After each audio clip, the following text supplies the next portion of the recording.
آیت آپ نے پڑھی ہے اس میں تھوڑی سی بات سمجھانے والی رہ گئی ہے کہ عبادات دو قسم کی ہیں.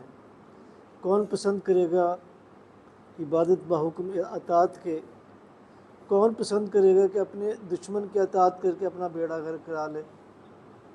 علم عہد علیکم یا بنی آدم اللہ تعبد الشیطان. یہاں بھی عبادت ہی کی بات کی جا رہی ہے، لیکن عبادت کس کی ہے؟ شیطان کی. گویا دنیا کے اندر دو عبادتیں ہوتی ہیں، یا تو عبادت اللہ کی ہوگی، اگر اللہ کی نہیں ہوگی تو شیطان کی ہوگی. وہ جس روپ میں بھی ہوگی وہ اطاعت یا عبادت وہ شیطان کی ہوگی. اور یہاں ایک اور بات زبردست کر دی گئی کہ ہے تو تمہارا شیطان دشمن، اور یہ تمہاری حماقت اس سے بڑھ کے اور کیا ہوگی کہ تم اطاعت گزار بن جاؤ اپنے دشمن کے. یعنی سب سے بڑی حماقت ہی ہے انسان کی زندگی کے اندر کہ وہ اپنے دشمن کا مطیع بن جائے، دشمن کا عبادت گزار بن جائے. تو گویا تم نے ایک ایسی راہ چن لی جو آٹومیٹکلی تمہیں تباہی کی طرف کے لے کے جا رہی ہے. بات تو یہ ہے کہ تم میری عبادت کرو، یعنی ہر معنی میں عبادت اپنے پورے کے پورے معنی میں یہاں بھی اور وہاں بھی، ورشپ پوجا کے معنی میں بھی، اطاعت کے معنی میں بھی، زندگی کے ہر معنی کے اندر. یعنی اگر اطاعت اور عبادت ہے تو یا شیطان کی ہے، اور شیطان کی ہے تو پھر اللہ کی نہیں ہے. جہاں اللہ کی عبادت ہے وہ خالصتاً اللہ کی عبادت ہے، مکس عبادت نہیں ہے. تو یہاں یہ بتا رہا ہے کہ حماقت سے بچو، دشمن کی عبادت کر رہے ہو، پہلے تو وہ عبادت کے مستحق ہی نہیں ہے. یعنی اللہ کے سوا کوئی ایسی ہستی نہیں ہے جس کی عبادت کی جائے، بالفرض یہ سوچ لیا جائے کہ وہ عبادت کے مستحق ہے، اس کے اندر کچھ ایسی کوالٹیز ہیں، لیکن ہے تو پھر بھی تمہارا دشمن. یعنی اس کے پاس کوئی ایسے اٹکل پچو ہیں کہ تمہیں وہ اٹکل پچو کی ذرا کہیں نہ کہیں لے جا سکتا ہے، لیکن پھر بھی سوچو ہے وہ تمہارا دشمن، اس نے تمہاری دشمنی ہی کرنی ہے. اور اگر تم نے عبادت کرنی ہے، سیدھا سیدھا راستہ ہے، میری عبادت کرو. یعنی اللہ کی عبادت اس وقت ہوگی جب شیطان کی عبادت نہیں ہوگی. ہماری دعوت بھی یہی ہے کہ سب سے پہلے شیطان کو ایڈریس کر کے اس کو ہٹانا ہے. پہلے شیطان کو ہٹانا ہے اور اس کو اویئرنیس ہو کے اس کو ہٹانا ہے. بھئی یہ عبادت کے لائق نہیں، دشمن ہے، یہ تمہارا بیڑا غرق کرے گا. اور سیدھا راستہ تو یہی ہے کہ ما سوا اللہ کے کسی کی عبادت نہ کی جائے. سیدھا راستہ یہی ہے، اللہ کی عبادت کی جائے. اور یہی بات قرآن کریم میں بار بار کہی گئی ہے، وَمَن يَكْفِرُ بِطَاغُوتِ. پہلے انکار ہے طاغوت کا، انکار کرو طاغوت کا، انکار کرو شیطان کا، شیطان کی پوجا کا انکار کرو، اس کی اطاعت کا انکار کرو، اور بذات خود اس کے کچھ ہونے کا انکار کرو کہ تیرے سوا تیرے ہاتھ میں ہے ہی کچھ نہیں، تو طاغوت ہے، باطل ہے، اور باطل تو نابود ہونے کے لیے آتا ہے، اور نابود چیز کا کیا کرے.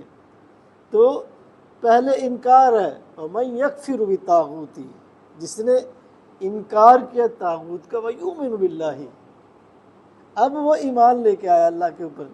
ممکن ہی نہیں ہے کہ اطاعت طاغوت کے اندر اللہ تعالیٰ کی اطاعت ہو سکے. ایمان کا درجہ تو بعد میں آئے گا، پہلے جھاڑیاں تو صاف کرو، راستہ دکھایا گیا ہے. ساری شیطانی جھاڑیاں اس راستے کے اندر ہیں، اور تمہیں اس راستے میں چھوڑ دے، کبھی ایک کانٹا لگے تمہیں، کبھی دوسرا کانٹا لگے، راستے میں نہیں پہنچو گے، وہیں ہلاک ہو جاؤ گے. ھذا صراط مستقیم یہ ہے کہ سیدھا سیدھا گیا اور اللہ تک پہنچ گیا. تو اس بات کو واضح کرنے کی ضرورت ہے، اور دعوت حضرت صاحب کی یہی تھی، اور زور بھی یہی دیا جا رہا تھا، اور ہم بھی یہی زور دیتے ہیں کہ شیطان کو تو نکالو. جو کچھ تم کر رہے ہو ٹھیک ہے، لیکن دیکھو تو صحیح کہ تمہارے دلوں کے اندر شیطان تو نہیں بیٹھا. خالص جب کہتے ہیں، مخلص کہتے ہیں، خلاص چاہیے ہمیں، تو کبھی ہم نے اس اخلاص کی تشریح نہیں کی کہ اخلاص سے کیا مراد ہے، مخلص سے کیا مراد ہے. جب ہم خالص دودھ کہتے ہیں، خالص دودھ ہونا چاہیے. خالص یعنی ایک ایسا دل کہ جس میں ما سوائے اللہ کا کسی اور کا خیال نہ ہو، وہ خالص ہے، وہ مخلص ہے. مخلص کا مطلب یہ نہیں کہ جھکا ہوا بہت کچھ، اور جب تنہائیوں میں ہو میری طرح ادھر ادھر ہو تو گمراہی کا شکار ہوا بیٹھو. یہ مخلص نہیں ہے. مخلص وہ بندہ ہے، اخلاص وہ چیز ہے، خالص وہ چیز ہے. اور جس عبادت کی ڈیمانڈ کی گئی ہے، خالصتاً اللہ کی عبادت کرو، اللہ کے سوا کسی اور کا خیال دل تک آئے ہی نہ، کسی اور کا تعلق دل میں آئے نہ، کوئی اور لذت لبھائے نہ. یہ دعوت ہے، یہ دعوت قرآن کریم کے اندر بار بار کی گئی ہے، اور یہ چارج شیٹ ہے، وَامْتَازُوا الْيَوْمَ أَيُّهَا الْمُجْرِمُونَ۔ وہاں تو ایک آرڈر ہوگا، جیسے ریموٹ کنٹرول کر دیا جاتا ہے نا، ایسے ایک آرڈر آئے گا، وَامْتَازُوا الْيَوْمَ أَيُّهَا الْمُجْرِمُونَ، دو پارٹیاں بن جائیں گے آٹومیٹکلی، ایک وہ جو شیطان کے بندے تھے، ایک وہ جو رحمان کے بندے تھے۔ آٹومیٹکلی جب اللہ تعالیٰ کا حکم آئے گا، جیسے میگنیٹک نہیں ہوتا، مقناطیس کھینچ لیتا چیزوں کو، تو ایک ٹائپ کی چیزوں کو ایک طرف کے لوگ آٹومیٹکلی آ جائیں گے اور دوسری ٹائپ کے لوگ اس طرف آ جائیں گے، امتیاز پیدا ہو جائے گا ان کے درمیان، امتیاز پیدا ہو جائے گا، شیطان کے کون ہے پجاری اور اللہ کی عبادت گزار کون ہے۔ تو بات تو شیطان کی ہے، اور یہ متبادل معبود بنا بیٹھا ہے، اور آج کل تو یہ بہت بڑا معبود بنا بیٹھا ہے، اس کو گرانے کی ضرورت ہے اپنے اندر سے بھی اور باہر سے بھی۔ اللہ تعالیٰ توفیق عطا فرمائے، مراقبہ کرا دے بعد میں۔